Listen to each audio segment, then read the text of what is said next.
they finished was so cool for me. I mean, I feel like I had goosebumps just that whole time because we're rallying over these dunes in this big truck and Hubert's just beaming. He's so excited to tell me. You can hear like the adrenaline in his voice even. For him just to be on the sand going, right there, it was right, I got the BMW flag, I ran down the beach, you know, it's just unreal to hear the stories and to be there with him. In 1981, when I won the race the first time, somebody stopped me slightly before the finish, you know, and gave me a flag. I finished the race waving my BMW flag. I was proud to win the race, and it was so crowded, you know, for me. It was the first time I experienced that. Having everybody cheering you, hello, congratulations, Auriol, he's the winner, he's the winner. I mean, that's something you cannot forget, you know.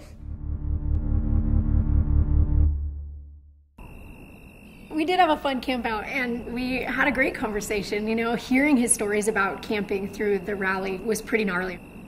We had a handful of local guys there with us and it was so neat to get to interact with them. And there's, you know, some language barrier there, but once they realized that Hubert was part of the Rallye Dakar, they were just wide-eyed and I think a little starstruck. One of them was saying, you know, from when he was little, he would go and he remembered watching the race finish, which judging by his age, it was probably right around the time Hubert was winning. So that was pretty cool.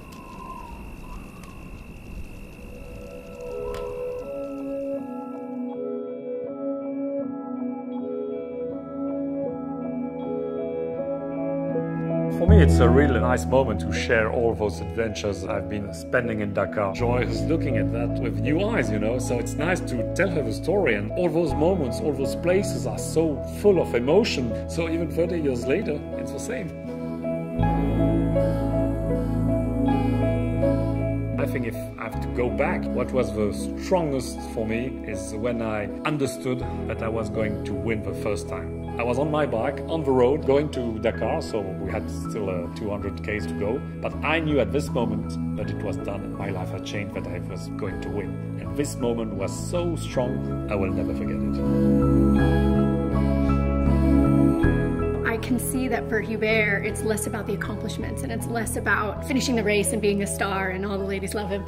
It's that moment, you know, you bookmark these moments throughout your life that move you. And it's probably what continues to drive us is you're constantly looking for those moments. I want to say that the legacy Hubert leaves behind is one of living an adventurous life, being spontaneous, finding what moves you and driving towards that. And I think it can be even outside of motorsports, whether you're on 2 wheels or 4 or not involved in it at all. It's just about being driven by emotion.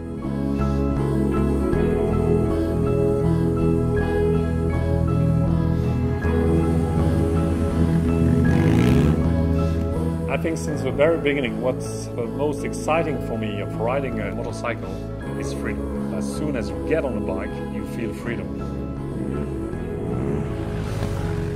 Riding a bike, you know, you're so exposed to elements. You're on your own in a lot of ways. You're experiencing things in your own mind and, you know, for your own self. But gosh, you see so much more.